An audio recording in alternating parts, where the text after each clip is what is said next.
Gracias a todos por estar en la penúltima mesa, creo que la última es la clausura del simposio. Y en la mesa 6 trataremos sobre fisioterapia, rehabilitación y la fase final y el trasplante. Mi compañero que me ayuda a moderar es el doctor Lucas Hoyos. Y bueno, en principio la mesa serán 3 ponentes. El primero será el doctor Robin Bosch, que ya ha hablado en una de las mesas anteriores sobre prehabilitación en candidatos a trasplante pulmonar. Prehabilitation in lung transplant candidates. Thank you.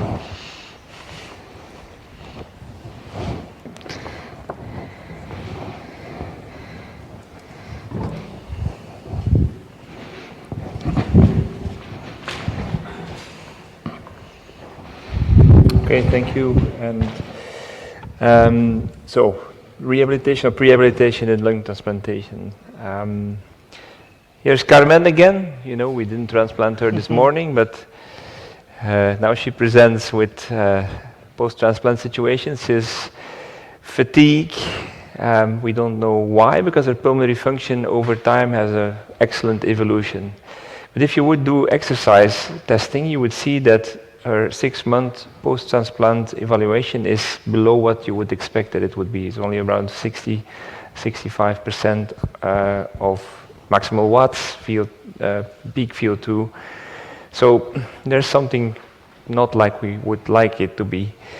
And so is this situation frequent?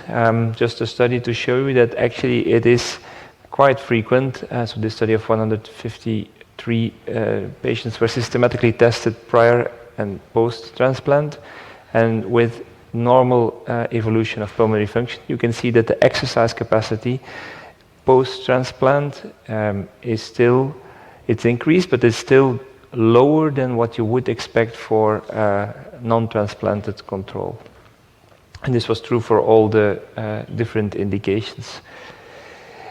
This is another study, small study from, I think also Spanish colleagues, very small study, but it looked at evolution of FEV1 and the 6-minute walk test. Again, an improvement, but still below what would be expected in these patients. And this is another one from our center showing that if you look 1 year post-transplant, daily step count, but also the exercise capacity in meds, it is 50 to 60% of what you would expect for a healthy individual. So this is worrying, and I'll come to that why this is the case. And this is just another way to look at the exercise or the strength measurements. So expiratory force, quadriceps force, 6-minute walk test are all below what you would see in a healthy control, matched healthy control. So this is impaired exercise capacity after transplantation is actually the standard for all of our patients. It's rather exceptional that they reach normal values.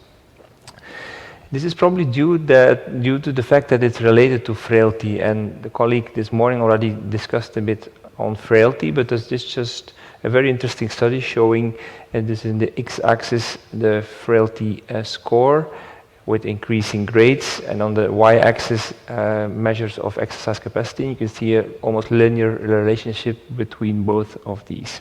So there's a clear relation between exercise capacity and frailty in our patients. Again, is it frequent? Yes, this frailty condition in transplant candidates is frequent. You see it in about 1 out of 3 to 1 out of 4 patients. It's important to realize that frailty is a syndrome. It's not just related to age, and you can agree, hopefully, that the 3 men you see here, although they're 70 years old, they're not really frail patients. So what is frailty? This was already also discussed by the colleagues. So it's a syndrome, actually. It's a medical syndrome which is characterized by a decline in physiological capacity. And one of those features is decreased strength and endurance,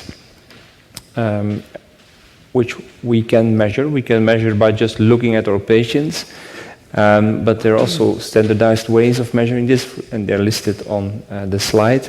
But again, also as already mentioned, these frailty assessments have difficulty differentiating between organ disease-related frailty and age-related frailty. So we really need better measures to discriminate both these facets.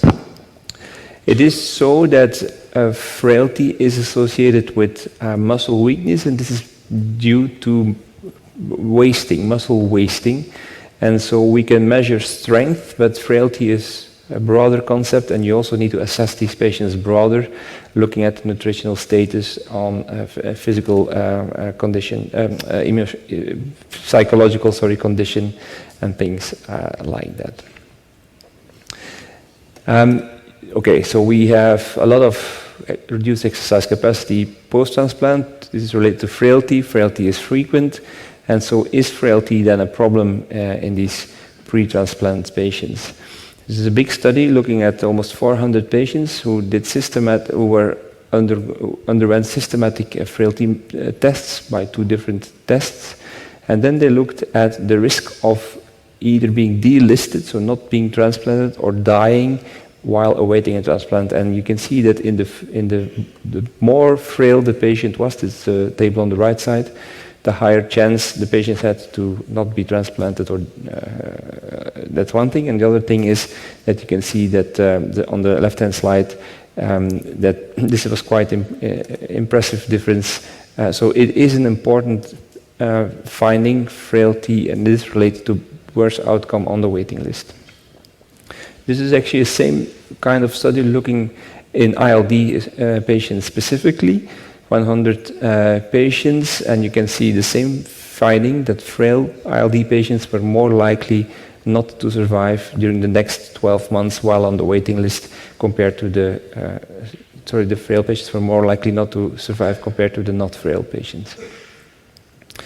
So it seems that it's a problem, and so you can use one surrogate marker for frailty, for instance, a 6-minute walk test, and there, of course, we all know that the worse the 6-minute walk test is, the probably more frail the patient is, but also, and this is shown in this figure, the less chance he has to survive until being transplanted.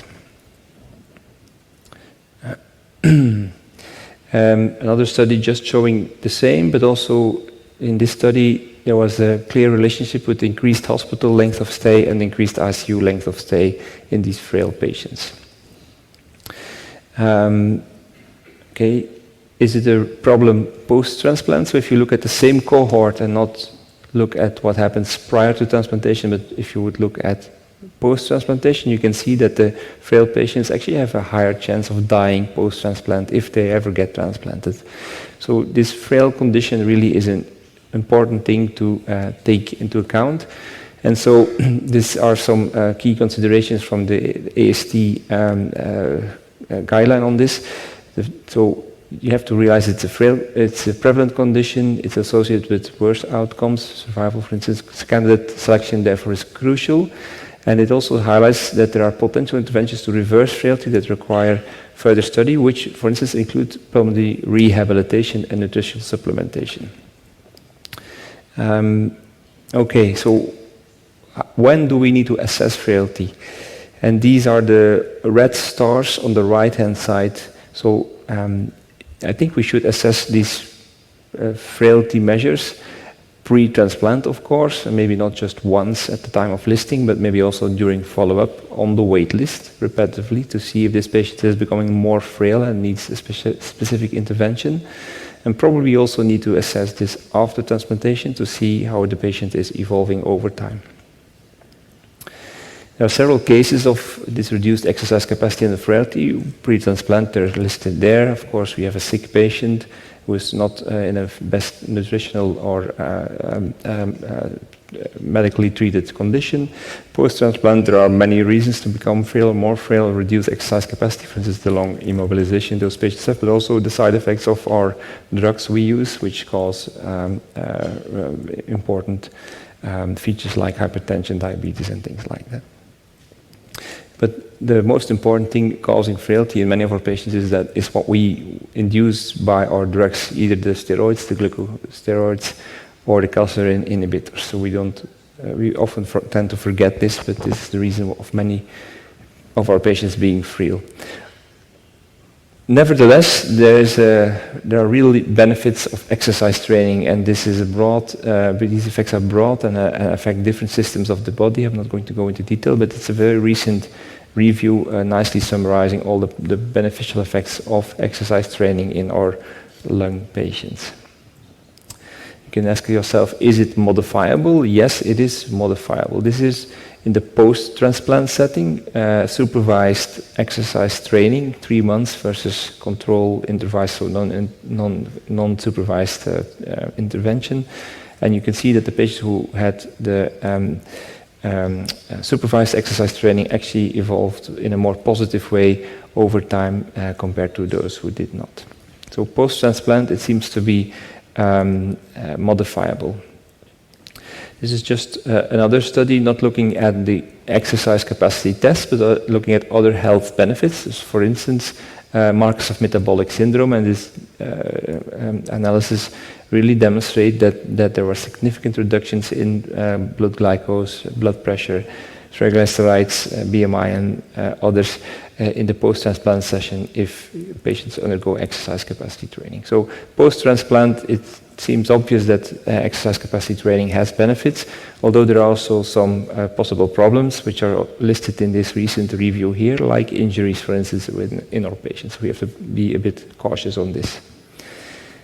In the very early post-transplant phase, so in the first days, a week or so, you can also probably induce already exercise capacity training, and this is just one feasibility study looking at really early mobilization and additionally some intensive physiotherapy. And so there were no big differences between both groups, but it just showed the feasibility of acute intensive care physiotherapy in the post-transplant setting.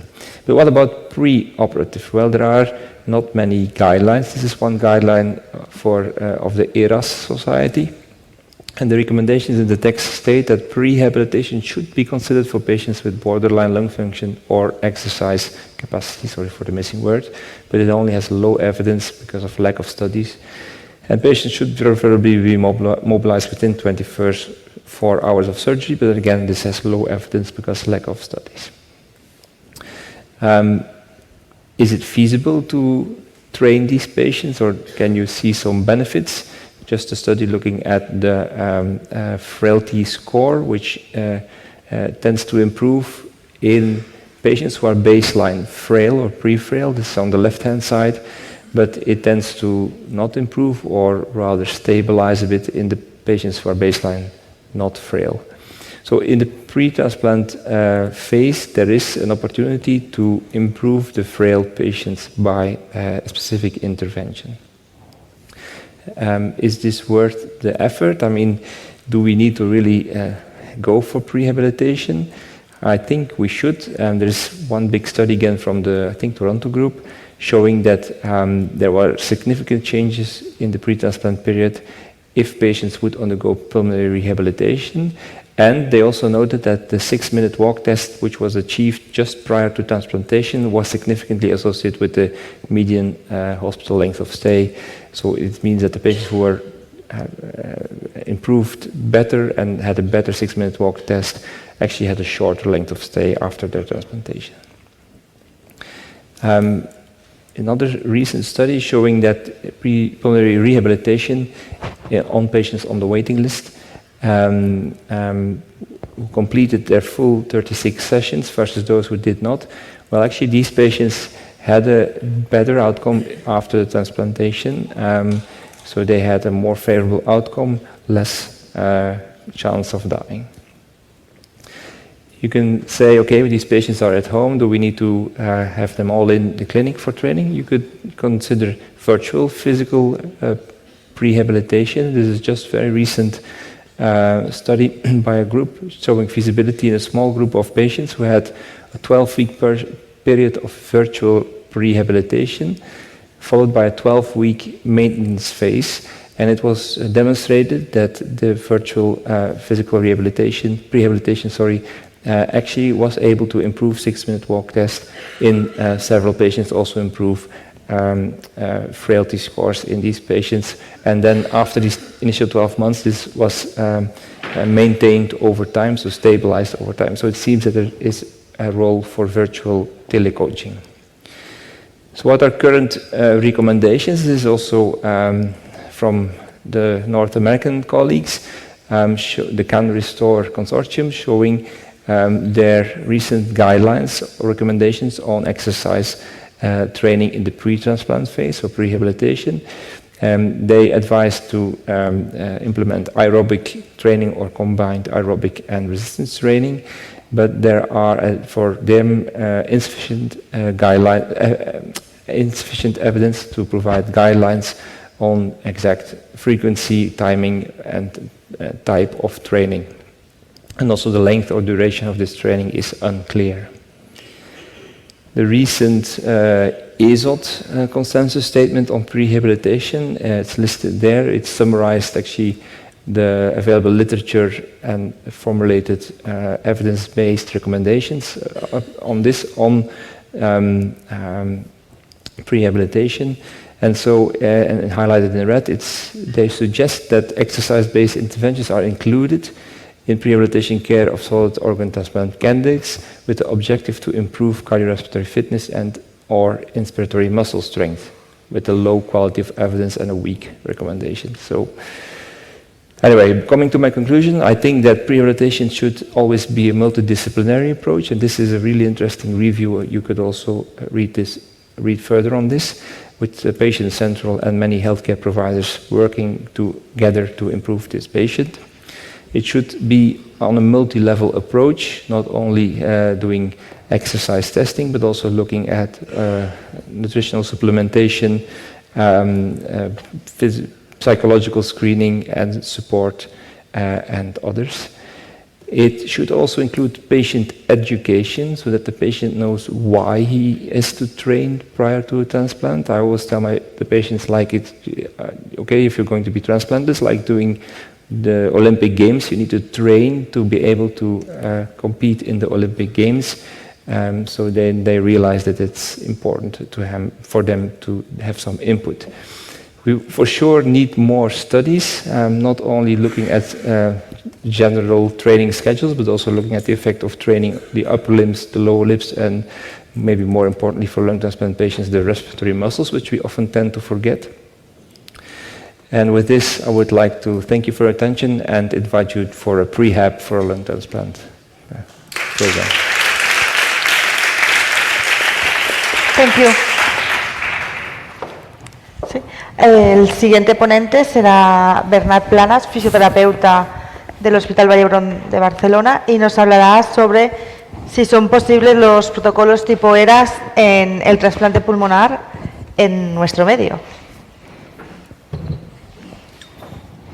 Buenas tardes. Muchas gracias al comité por la invitación a participar en esta mesa de fisioterapia, rehabilitación y trasplante, y en especial a la doctora Irene Bello por contar con nosotros. Básicamente os voy a contar una pequeña introducción, por qué debemos pensar en los protocolos ERAS que hay actualmente en la literatura. Si miráramos ahora la literatura, la charla se terminaría ahora ya, porque no hay nada sobre rehabilitación en trasplante pulmonar. ¿Y qué podemos proponer para las guías que deberían surgir, ¿no?, de esta SET 2024 para la rehabilitación en trasplante? Sabemos, ¿no?, que el trasplante pulmonar es la única y la última opción de estos pacientes con enfermedades pulmonares crónicas avanzadas, que debido a la intolerancia al esfuerzo, ¿no?, promovido por la disnea y la fatiga muscular, pues ven limitada su calidad de vida, la participación en lo que sería en la sociedad. Para ello, sabemos también, ¿no?, que ha habido un cambio demográfico en los candidatos a trasplante en los últimos años. No es lo mismo, ¿no?, que hacía 20 años cuando se hacía trasplante. Ahora tenemos pacientes más envejecidos, pacientes con más comorbilidad asociada y mayor discapacidad asociada a ello, ¿no? Y para ello es necesario una buena valoración pretrasplante, ¿no?, a esos candidatos a prehabilitación en este caso. ¿Qué es la prehabilitación en sí? Pues la prehabilitación es preparar al paciente, ¿no?, física y psicológicamente para el proceso al cual se va a someter. Y se inicia desde el momento que hay un diagnóstico o cuando ya se va a pensar que este paciente se va a referir a las unidades de trasplante, hasta el momento, ¿no?, de la cirugía mayor y, en este caso, debemos pensar en los pacientes de trasplante hasta un seguimiento posterior igual. ¿Por qué? Porque queremos, ¿no?, estos pacientes que son oxígeno dependientes, que ven reducida su tolerancia al esfuerzo, esa disnea que les impide pues llevar a cabo su actividad básica de la vida diaria de la manera más normal, pues tenemos que pasar, ¿no?, del momento, ¿no?, de la cirugía del trasplante, ¿no?, el momento de la rehabilitación intensa que se inicia en las UCIs a las 24 horas si todo está estable hemodinámicamente, cuando se dan de alta, y también, ¿no?, los grupos de entreno que tenemos post-trasplante en nuestro hospital, ¿no?, para incluso llegar a realizar, ¿no?, grupos de, por ejemplo, marcha nórdica con pacientes que fueron sometidos a trasplante y que incluso tenemos pacientes que logran hacer pues, cursas, etcétera, recuperando su vida anterior.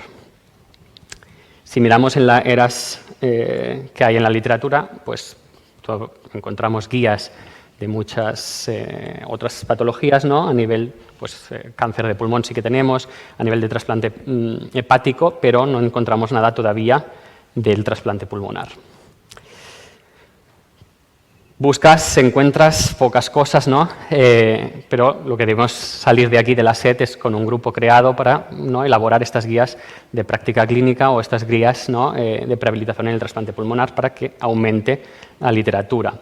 En el cáncer de pulmón, inicialmente, ¿no?, pues, esta prehabilitación era unimodal, ¿no?, se centraba solo en un componente, ya fuera ejercicio físico o la nutrición, pero actualmente, ¿no?, ya sabemos que estas guías de ERAS son multimodales, donde se ven centradas en 2 o más componentes, ¿no?, un ejercicio físico, optimización nutricional, soporte psicológico, una educación preoperatoria y, en el caso del cáncer de pulmón, ¿no?, el cese de tabaco y el cese de la bebida alcohólica.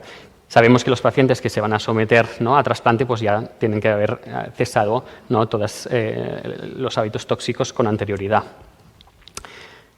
Las guías son limitadas, ¿no? Hay varias revisiones sistemáticas que nos dicen que son factibles, que son seguras y que nos ayudan a disminuir las complicaciones postoperatorias, ¿no?, y especialmente en los pacientes de cirugía pulmonar. También, ¿no?, sabemos que un paciente entrenado, un paciente con una buena orientación y un buen seguimiento, pues también disminuye la estancia hospitalaria, así también como favorecer, ¿no?, la recuperación postoperatoria. Entonces, ¿qué debería tener, si os preguntara a vosotros, qué os debería tener este ERAS en el trasplante de pulmón, ¿no? Primero, un equipo multidisciplinar, ¿no?, formado por pues varios, que estamos todos aquí, ¿no?, cirujanos, anestesiólogos, médico rehabilitador, el fisio, los neumólogos, etcétera, para, ¿no?, o lo que sería abrazar y orientar muy bien el paciente en este proceso tan complejo como es el trasplante de pulmón. Debemos tener una educación preoperatoria, una optimización de la hemoglobina, una optimización nutricional, un soporte psicológico que es muy importante y un buen acondicionamiento físico previo, ¿no?, tanto fisioterapia respiratoria como programas de rehabilitación pulmonar.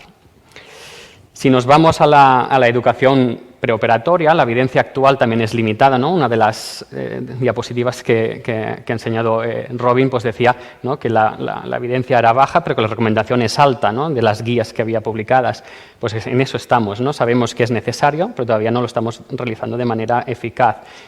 Sabemos, ¿no?, que los pacientes, cuando tienen información de todo el proceso quirúrgico, sobre el dolor, sobre cómo va a ser la recuperación, ¿no?, la rehabilitación, el manejo de secreciones y todo lo que es el miedo, la fatiga, que va a ocurrir, todo esto disminuye, ¿no? Y hay algunos estudios que también recomendaban, bueno, se le puede entregar un folleto al paciente y también ayuda a disminuir esta ansiedad. Bueno, la experiencia personal que tengo, pues pasando a veces consulta con los cirujanos torácicos en lo que era el pre-trasplante, cuando se les explicaba también lo que era la parte de la rehabilitación, pues cuando ya te veían en la UCI, cambiaba, ¿no?, la visión y ya no era, ¿no?, que te van a meter caña, que te van a hacer sudar y ahora que estás con tanto dolor. Pues cambiaba un poco, la verdad. También la optimización de la hemoglobina en el pre-trasplante, ¿no?, pues evitar valores en hombres por debajo de 13 gramos por decilitro y en mujeres de 12 gramos por decilitro. Si la cirugía no es urgente, como es este caso, ¿no?, que están en la lista de espera, pues empezar con suplementos orales. En cuanto a la optimización nutricional, pues especialmente hay que poner el foco en aquellos pacientes que tienen una malnutrición, ¿no?, detectado con el cuestionario MUST, más una anemia, pues que esto ya nos da datos, ¿no?, de que los resultados van a ser peores a nivel postquirúrgico. La sarcopenia, ¿no?, que se ha hablado esta mañana, sarcopenia y fragilidad, pues tener muy en cuenta la sarcopenia, ¿no?, esta pobre calidad del músculo, pues se puede medir con herramientas sencillas como la bioimpedanciometría corporal o la DEXA, o otras herramientas sencillas como puede ser el hand grip o test de velocidad de marcha. Y las recomendaciones, pues en esos pacientes, ¿no?, que se detecta que tienen un alto riesgo nutricional, pues nutrirlos de manera adecuada, como mínimo a 1,5 miligramos kilo por día. Y el apoyo psicológico, pues se ha visto en estos pacientes, ¿no?, que la ansiedad y la depresión son factores negativos, ¿no?, que van a afectar a los resultados postquirúrgicos, y también se ha visto en estudios que la terapia cognitivo-conductual es un elemento clave, puesto que empodera al paciente, le da autoeficiencia, y esto lo que va a hacer es mejorar la adherencia al paciente a los programas PRE, disminuyendo también el estrés y la ansiedad posterior, ¿no?, y a veces también se recomiendan técnicas de mindfulness. En cuanto al acondicionamiento físico, pues se ha visto, ya está bastante en la literatura, que los programas de rehabilitación pretrasplante pues ayudan a optimizar y a mantener la capacidad funcional, ya sea con ejercicios de resistencia aeróbica, ejercicios de fuerza muscular, entrenamiento respiratorio, ¿no?, el diafragma es un músculo que no debemos olvidar, y la flexibilidad. Y también la capacidad de ejercicio sabemos, ¿no?, que es el mayor predictor de resultados de salud tanto antes como después del trasplante pulmonar, ¿no?, sobre todo en puntuaciones o cuando vemos los pacientes que después hacen el 6 Minutes Walking Test, pues vemos cómo se relacionan o estos ratios de mortalidad más bajos en el post-trasplante, ¿no?, esos pacientes que tienen puntuaciones más altas o más metros caminados en el test de marcha. Normalmente lo que hacemos, ¿no?, es prescribir ejercicio o el acondicionamiento físico, pues con la premisa de FIT, ¿no?, la frecuencia, intensidad, tiempo y tipo de ejercicio. Si seguimos en el acondicionamiento físico, sabemos, ¿no?, que la fisioterapia respiratoria, ¿no?, si vemos las guías que hay publicadas en ERAS, pues en cuanto al trasplante hepático o a la cirugía torácica, la fisioterapia respiratoria se recomienda, pero todavía no dispone de evidencia científica, ¿no?, como bueno, nos pasa mucho a los fisioterapeutas que tenemos muy poca evidencia actualmente. En cuanto al drenaje de secreciones, ¿no?, pues es recomendable, realizando tanto pre como post, y sobre todo pues nosotros, pues paciente que ingresa después de un trasplante, pues también realizamos técnicas de drenaje de secreciones. Recomendación de expertos, pero evidentemente no disponemos de evidencia científica. Lo que sí, el entrenamiento muscular de inspiratoria es muy eficaz, ¿no?, para prevenir complicaciones post-IQ, ¿no?, pues mejorar la fuerza de este diafragma, puede favorecer también la reexpansión del tejido pulmonar y también, ¿no?, ese destete más precoz de la ventilación mecánica, a no ser, ¿no?, que haya habido una lesión frénica intraquirófano que después nos va a dificultar este destete, ¿no?, pero la charla siguiente pues ya nos pondrá un poco más de luz a este tema. Y también, ¿no?, en cuanto al acondicionamiento físico, sabemos, ¿no?, que el V2 Max, ¿no?, cuando resultados en las pruebas es inferior a 20 mililitros kilogramo minuto, o una capacidad funcional por debajo de 400 metros en el 6 Minutes Walking Test, tiene una mayor relación con el riesgo de complicaciones postoperatorias, ¿no?, y mortalidad en la cirugía torácica. ¿Cómo podemos mejorar este V2 Max? Pues básicamente con ejercicio aeróbico. Y entonces la prehabilitación recomienda especialmente a estos pacientes, ¿no?, con un V2 Max disminuido, a hacer ejercicio aeróbico para mejorar esta capacidad de ejercicio. Si mejoramos la V2 Max, ¿no?, lo que tenemos es que nuestro cuerpo va a tener más aporte de oxígeno para distribuirlo a nuestro músculo y a la vez pues, mejorar, ¿no?, esta sensación, ¿no?, de cansancio a nivel de fatiga muscular. Por lo tanto, va a mejorar la capacidad funcional, disminuirá las complicaciones postoperatorias y con lo que también va a disminuir la estancia hospitalaria. En nuestro hospital, en Vall d'Hebron, nosotros, pues, el paciente cuando ya tenemos 4 fases en un protocolo, no estandarizado, pero bueno, el paciente va al comité, se evalúa el comité por todos los miembros que están allá. Entonces, si se detecta, ¿no?, que hay algunas, en nuestro campo, el campo de la rehabilitación, si hay un déficit en este aspecto, pues mientras está en la lista de espera, este paciente es referido a programas de rehabilitación. Disponemos de diferentes recursos, ya sea a nivel domiciliario, a nivel telemático, en el centro de origen si el paciente es de nuestra zona o, por ejemplo, en el propio centro de origen, que podría ser pues, hospitales que están alrededor o incluso pacientes de las Islas Baleares o de Aragón. Llega el día 0, el paciente se opera y en ese momento, si todo está estable, a las 24 horas iniciamos la rehabilitación. Después tenemos el programa hospitalario, la fase 2, ¿no? en ese punto donde el paciente sale o que se encuentra en la UCI en la planta, y después cuando sale del hospital. Pues lo mismo, derivarlos, ¿no? en programas de fisioterapia a nivel, ya sea a nivel domiciliario, telerehabilitación en el propio centro de origen o en nuestro propio hospital. Sí que es cierto, no se ha visto que alrededor del 57% de los pacientes salen con una fragilidad de la alta hospitalaria. Entonces, debemos poner un poco de foco también en qué estamos haciendo, ¿no? O también en una serie de casos que se vieron en el hospital, vimos que muchos de ellos salían con una malnutrición. Debemos poner el foco quizás en dónde estamos fallando para estos pacientes. Y para acabar, nos queda mucho por hacer, ¿no?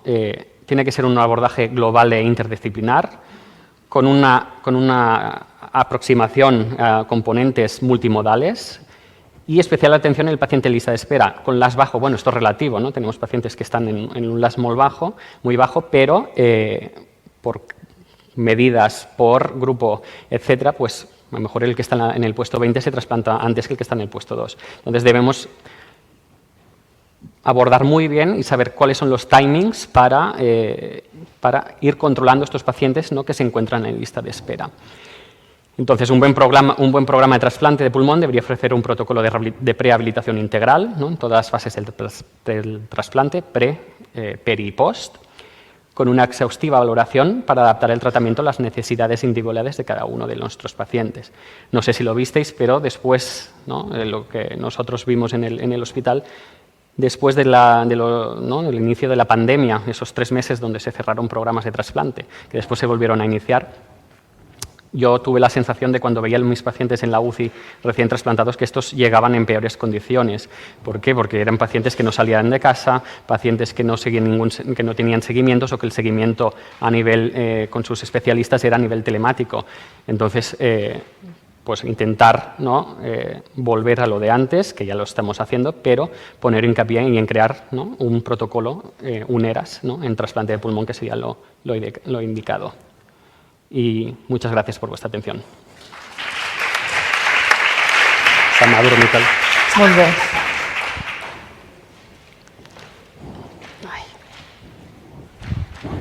Bueno, y para concluir tenemos a Laura Sánchez Moreno de Santander, que nos va a presentar la importancia de la evaluación y monitorización del nervio frénico, un tema bastante interesante.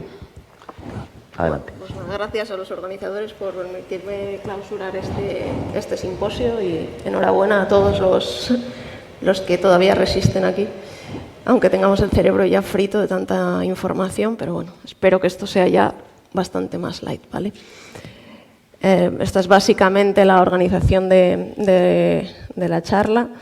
Y bueno, es de todos conocido que la lesión del nervio frénico en la cirugía del trasplante es una cosa muy habitual, básicamente porque porque el nervio discurre justo por las estructuras ciliares que vamos a disecar, sobre todo en el lado derecho, está mucho más próximo, ¿no?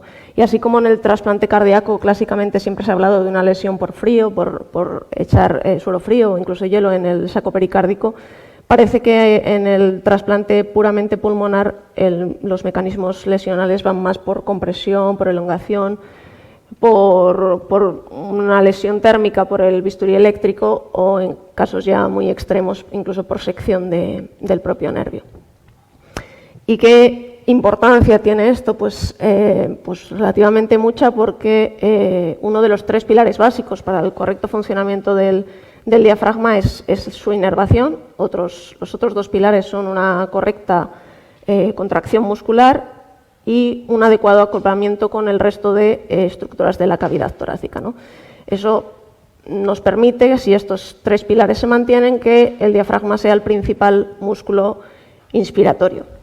Entonces, todos los estudios, la mayoría de estudios que hay, de los pocos que hay, que analizan un poco qué pasa con estos pacientes con una disfunción diafragmática, vamos a matizar, pues todos hablan pues, de que hay mayor tiempo de intubación, estancias más prolongadas en el hospital y en intensivos, más tasa de reintubaciones, mayor incidencia de neumonías post-trasplante y mayor necesidad de uso de ventilación no invasiva en el post-trasplante.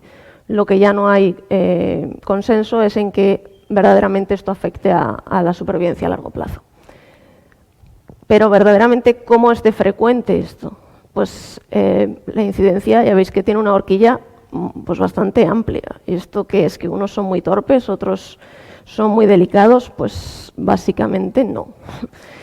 Bueno, lo puede pasar, pero la mayoría de las razones son que, primero, no hay muchos estudios específicamente dirigidos solo al estudio del nervio frénico. Segundo, que la mayoría son estudios retrospectivos y la principal razón es que aquí cada uno viene y habla de su libro y las definiciones sobre qué estamos hablando no están consensuadas, tampoco están consensuadas los criterios diagnósticos y tampoco las pruebas diagnósticas que tenemos que emplear, ¿no? Como veis aquí, pues son varios de los estudios que hay publicados y curiosamente hay como dos ramas. Hubo como un primer impulso de publicación a finales de los 90, luego hay un silencio y en los últimos 5 años pues, se ha reactivado pues todas las publicaciones en torno a la disfunción diafragmática. Bien. Maneras de diagnosticar. Pues clásicamente la radiografía de tórax. Paciente con un diafragma elevado y directamente esto es etiquetado de parálisis diafragmática. Y aquí viene ya un primer problema, que es un problema de definición. Hablábamos antes de que la función del diafragma tiene 3 pilares, uno nervioso, otro muscular, otro mecánico. Y en realidad hemos venido ahora hablando de la rehabilitación, de la fragilidad, de la sarcopenia, pues una de las causas principales de disfunción diafragmática es la propia debilidad muscular. Y esto está ampliamente demostrado en pacientes con prolongación, o sea, con ventilación mecánica prolongada, con falta de acondicionamiento físico o con enfermedades pulmonares crónicas, que es precisamente nuestros pacientes. Está claro que la otra causa fundamental es una falta de inervación, donde aquí ya tenemos pues 3 estadios, ¿no? Que solo esté afectado lo que es la vaina de mielina, que está afectada la vaina de mielina y el axón, y estas 2 lesiones en principio son lesiones que pueden recuperarse espontáneamente con el paso de un periodo prolongado variable, y luego ya lo más radical, que es que se seccione completamente el nervio, y aquí ya pues habría que pensar en otras técnicas de reparación del propio nervio u otras técnicas quirúrgicas para solventar lo que es el problema. Segunda técnica más empleada, la ecografía. Una técnica barata, que no es dolorosa, que es portátil, pero obviamente tiene sus contras. Es operador dependiente, la ventana en el lado izquierdo suele ser bastante mala, entonces la mayoría de las veces solo se puede evaluar la función en el lado derecho y volvemos a lo mismo. La propia debilidad muscular también nos puede dar un menor grosor del diafragma, una menor movilidad del diafragma, y eso no quiere decir que esté paralizado, quiere decir que tiene una movilidad alterada por un factor propiamente muscular. Y entonces ya nos queda pues, lo más radical. ¿Qué podemos hacer para mirar verdaderamente si ese nervio está funcionando o no? Pues estudios neurofisiológicos. ¿Problemas que tienen? Pues estudios más invasivos, pueden ser dolorosos en según qué paciente y lo aconsejable es que el paciente no esté recibiendo ni relajantes musculares ni anestésicos halogenados, ¿no? Y esto, bueno, pues para lo que queremos hablar, que es la monitorización intraoperatoria, pues puede suponer un problema, ¿no? Estamos muy acostumbrados a la monitorización intraoperatoria del recurrente en la cirugía tiroidea y la verdad que pues, ha tenido muy buenos resultados. En esta misma línea, hace ya años, se empezó con la monitorización del frénico. El año pasado pues, los compañeros del Puerta de Hierro defendieron incluso esta tesis dirigida precisamente al estudio del frénico pre, intra y post-trasplante. Parece que, aunque es poco sensible la monitorización para detectar lesiones leves o moderadas, pues que podría, que el grupo monitorizado tiene menores complicaciones posoperatorias. Desgraciadamente, mi solicitud para que me dieran permiso para valorar todo el trabajo y poder hablar de él aquí, pues cayó en saco roto, así que habrá que esperar a otoño, que ya es pública la tesis. Pero bueno, desde nuestra propia experiencia nosotros lo intentamos varias veces en el contexto del estudio del frénico que empezamos, pero fue imposible ponerse de acuerdo con el equipo de anestesia en cuanto a los relajantes musculares. Consideraban que eso ponía en riesgo la seguridad del paciente. Aparte, bueno, pues nosotros solemos hacer toracotomías anterolaterales y pues los dispositivos, los electrodos, no estaba totalmente bien diseñado y aquello, se te cruzaban cables por ahí, fue un fracaso, la verdad. Prometedor, la verdad, pero en nuestro caso un fracaso. Ya falló. Vale. Hay muy pocos estudios, tan pocos como 3 que he encontrado yo, que verdaderamente expliquen ampliamente que han hecho un estudio antes del trasplante, ¿no? Y como veis, pues las cifras de disfunción diafragmática son muy variables. Y aquí, pues volvemos a lo mismo. Estamos hablando de que por radiografía hasta más de un 50% de los pacientes por fluoroscopia tienen una disfunción diafragmática.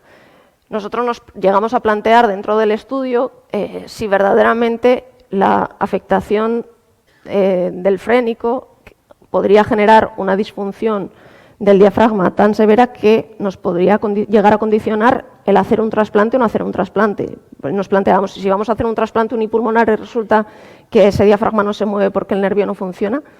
Y entonces hicimos sistemáticamente a todos los pacientes que eran candidatos a entrar en lista, les hacíamos un electroneurograma y la realidad fue que, ya veis que tiene una incidencia de menos del 3% y la mayoría de las afectaciones nerviosas eran leves. ¿Esto qué viene a demostrar al final? Pues que la mayoría de las disfunciones diafragmáticas que tenemos son de causa muscular y a lo mejor tendremos que incidir más en lo que es el preacondicionamiento antes del propio trasplante, ¿no? Muy bien. ¿Y qué pasa con toda esta gente que tiene una disfunción diafragmática después del trasplante? Pues ya veis que hay diferentes estudios volvemos a lo mismo, ecografía, radiografía, o en nuestro caso, que es el estudio neurofisiológico, y todo el mundo tiene una disfunción diafragmática bastante más elevada que un 3% que se publicaba en los primeros estudios, ¿no? ¿Esto por qué viene? Pues porque realmente son estudios que van sistemáticamente a ver cómo funciona ese diafragma después del trasplante. No simplemente se basan en, bueno, como tengo dificultades en el destete, miro a ver si pasa algo, no como por clínica me parece, pues lo hago, sino que todo el mundo va buscando la disfunción. Es verdad, es alta, pero también es verdad que la mayoría tiene una bastante buena recuperación al cabo de al menos un año, ¿no? A mí me parece como muy representativa esta gráfica del trabajo que presentaron los cirujanos del Hospital Maguinalón en la ISHLT 2022, en la que se ve que el 80% de los pacientes tenían algún tipo de disfunción en el día 1 post-trasplante y en solo 15 días las cifras bajan estrepitosamente. Por tanto, volvemos a lo mismo. ¿Somos torpes los cirujanos? Pues sí, pero tenemos que tener en cuenta que la disfunción, mucha parte de la disfunción viene ya de casa y es algo con lo que tenemos que lidiar y tener en cuenta, ¿no? Así que, para concluir, pues eso, la disfunción es una complicación frecuente que en la mayoría de los casos mejora durante el primer año y que está demostrado que las técnicas de fisioterapia, de rehabilitación, ayudan a mejorar la disfunción en los pacientes, tanto si las hacemos pretrasplante como posttrasplante, que lo que es necesario es llegar a un consenso, porque no podemos hablar de disfunción, de parálisis diafragmática solo porque en una radiografía haya un diafragma elevado, que no es lo mismo una lesión nerviosa que una debilidad muscular, que hay que ponerse de acuerdo en cuál es la técnica ideal para verdaderamente diagnosticar esto, que la monitorización intraoperatoria verdaderamente es algo prometedor y que podría tener la misma utilidad que tiene la cirugía de tiroides, que ha disminuido muchas complicaciones posoperatorias. Y luego, bueno, pues darle una vuelta verdaderamente, si merece la pena o no, estudiar cuál es esa función nerviosa o esa función muscular del diafragma en el estudio pretrasplante y si tendría alguna relevancia o podría llegar a ser una contraindicación el que hubiera una disfunción severa para indicar un trasplante en ese hemitórax, ¿no? Y nada, mila esker y a disfrutar de Bilbao.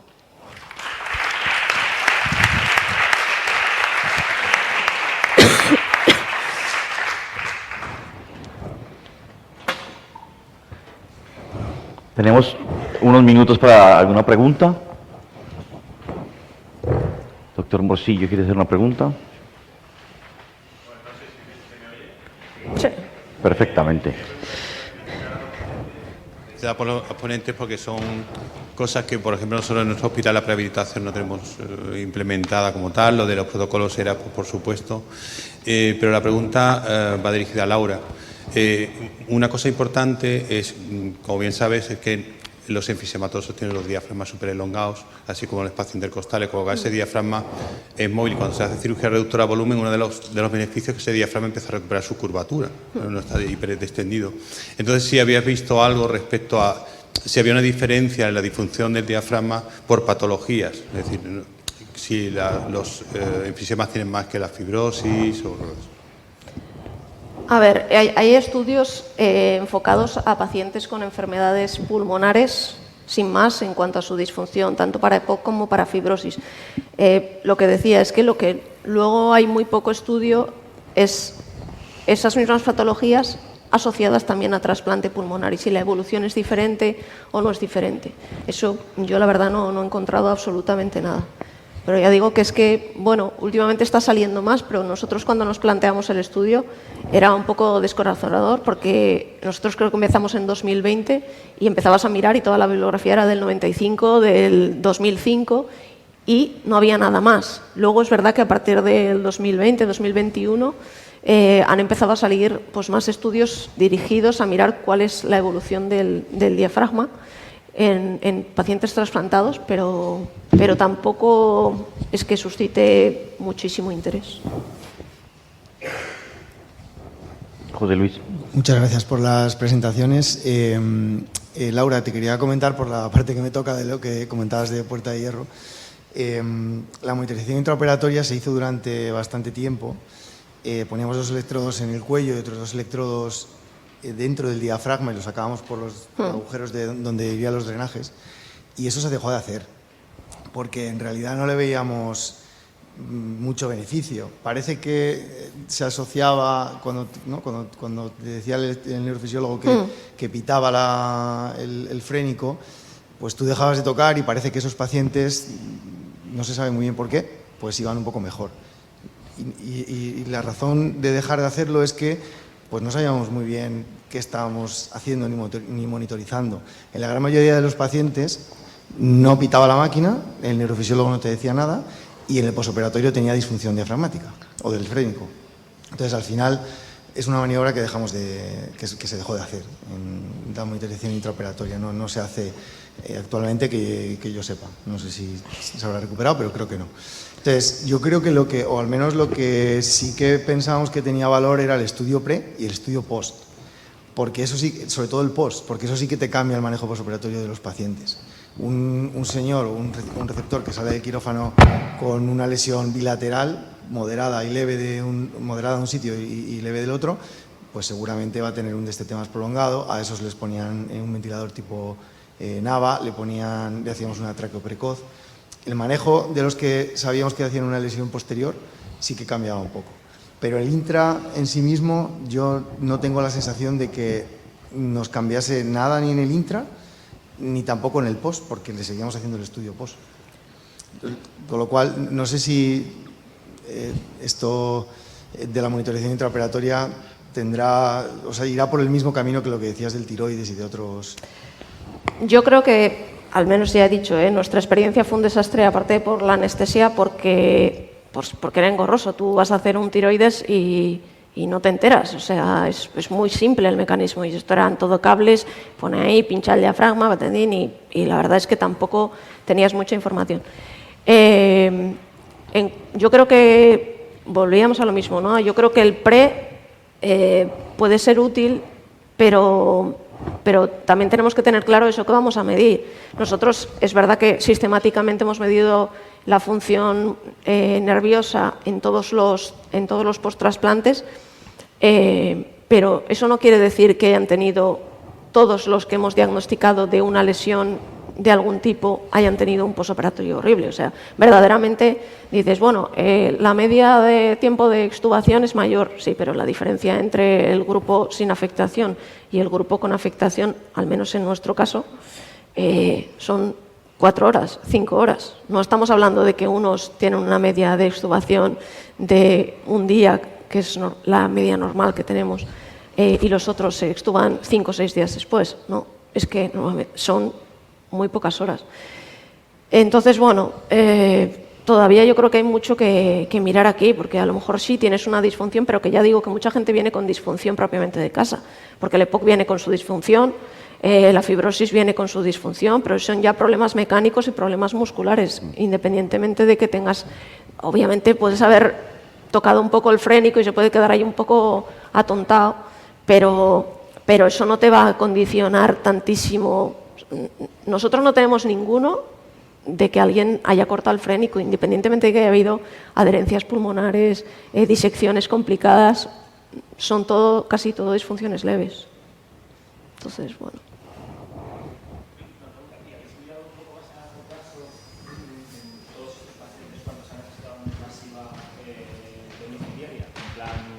En el primer trimestre. Pues en realidad a lo largo de este año debería salir el resultado del seguimiento post a largo plazo. Y ese es uno de los ítems que se va a valorar y que están mirando los neumólogos. En lo que es el posoperatorio precoz, sí que se vio que la necesidad de ventilación no invasiva aumentaba, y me da la sensación de que va a salir también que varios de ellos han necesitado ventilación a domicilio. Pero no te puedo dar las cifras porque todavía están recogiéndose esos datos. La doctora Bello hará una pregunta y luego ya cerraremos la mesa. I have, I think, a short question because I know that you have to take a plane now. I have a question for Dr. Vos, for you, and for Bernat. Do you know that I'm a great believer in pre-transplantation and ERAS programs in lung transplantation. That do you see in your clinical practice that the patients who perform pre-habilitation decrease the loss or decrease the mortality in waiting list, or not increase so quickly the loss in those patients? Or do you think that you should include the frailty in the last score? I'll try to answer it then. In Belgium, we don't need the last score for listing the patients and allocation. So I have no idea how the last score evolves with prehabilitation in our cohort. But I understand why you ask it, because in LAS there are some forced vital capacity, which is strength dependent, and so if you are more strength, your FVC will go up, your LAS will go down.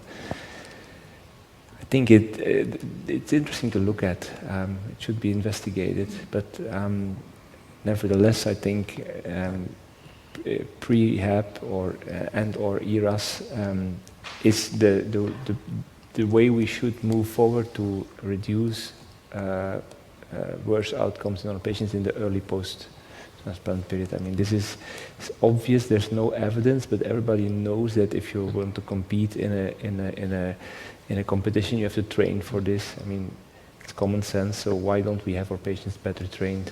We have to just document these and to be able to answer these questions. So. Bueno, no.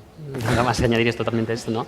Si vemos o se ha visto en otros tipos de paciente quirúrgico, pues que las recomendaciones son que la evidencia es baja, pero que la recomendación es alta, pues es lo que, ¿no? El camino que debemos seguir para reducir, ¿no? todas las consecuencias, ¿no? O cómo será la capacidad funcional o post-tratamiento o post-trasplante pulmonar.